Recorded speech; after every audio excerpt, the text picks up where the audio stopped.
আমরা কাটতে বিচার চাবো ভাই কর।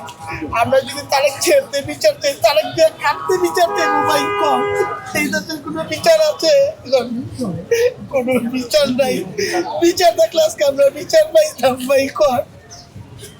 আমাকে এই অবস্থা কর। আমরা যদি মানুষের বিচার চাই, বিচার পাই না, তাহলে একটা প্রধানমন্ত্রী তারেক গিয়া ওই বিচার চাইবো কাট থেকে, ওই বিচার পাইবো কাট থেকে ভাই। আপনার কাছে একটাই দাবি ভাই, আপনারা এটা সত্যটা যাচাই করেন ভাই। আমাদের আর কিছু চাওয়ার নাই ভাই।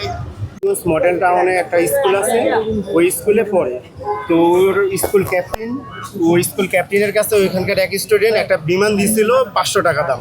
তো ওইটা ক্যাপ্টেন হিসাবে ওই আরেকজনের কাছে দিছে, ওই আড়াই ফেলাইছে, নষ্ট করে ফেলাইছে।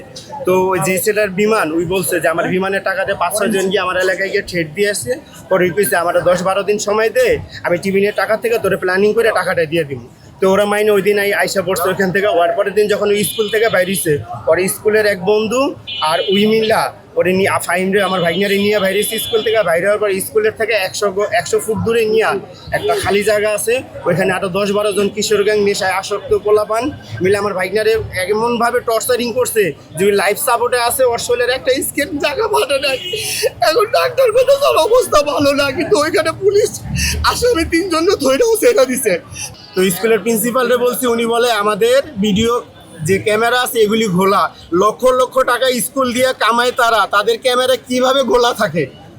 একজন ছেলে বাচ্চা স্কুলে যায় আসে, তাদের সিসি ক্যামেরা যদি ঘোলা থাকে, এটা থাকে ওইটা থাকে, তো দেশে আইন রইল কই? আর পুলিশ আসামি ধরার পরে লাইফ সাপোর্টে আছে আমার ভাইনা, পুলিশ ছাইরা দেয়। তো দেশে তো আইনের শাসন চাই, আমরা আইনের বিচার চাই। আমার ভাইনা যেভাবে, যেটা সুস্থ তদন্তের সাথে আসামি, তার বিচার চাই আমরা। পুলিশকে বললাম, পুলিশ কিন্তু আমাদের সাথে যায় নাই বাচ্চাগুলোকে উদ্ধার করতে বা যারা আসামি আছে তাদেরকে ধরতে। আমি নিজে ওর বাবাকে, ওর মামাকে নিয়ে, সবাইকে নিয়ে গেলাম, যা যেখানে যেখানে ওরা ছিল ওইখান থেকে উদ্ধার করে নিয়ে আসলাম। ওখান থেকে ওদের ধরে আইনা পুলিশের হাতে দিলাম। পুলিশ সেটা নিয়ে কোনো তদন্ত ওরকম করলো না।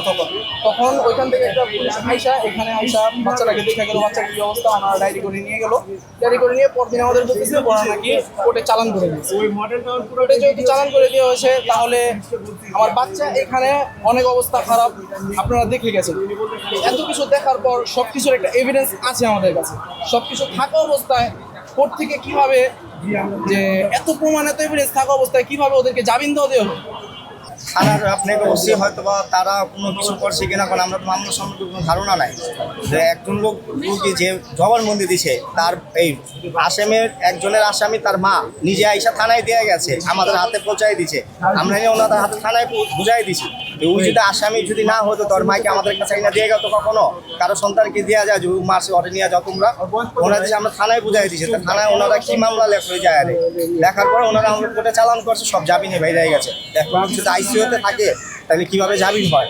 এটা তো কোন দুনিয়ায় আছে? কোনো পৃথিবীর কোনো দেশে আছে যে লাইফ সাপোর্টে যে রোগী থাকে আর আমি এখানটা জামিন পাইবো, সকালবেলা বিকালে দিয়ে আসবো? এটা কোন দেশে আমরা থাকি? তার জন্য কি অবস্থা? এই দেশের লোক থাকার মতো অবস্থাই নেই, গা কোনো বিচার নাই, কিছু নাই। একজন লোক আইসিইউতে ভুগি, আর 1 নম্বর আসামি 2 নম্বর রুগী নিচে বলে গেছে, তার মা আইসা থানায় আমাদের হাতে পৌঁছাই দিছে যে আমার সন্তান করছে, তোমরা ওদেরকে নিয়ে যাও, যা মন চাই করো। তো ওই লোক কীভাবে পরের দিন সকালে জামিন পায়? তার অবশ্যই কিছু করছে, টাকা পয়সার কাছে বিক্রি হয়েছে না, কোনো কিছু তো অবশ্যই হয়েছে। তাহলে তো একদিন রাত্রে ভালো, সকালে জামিন পায় না।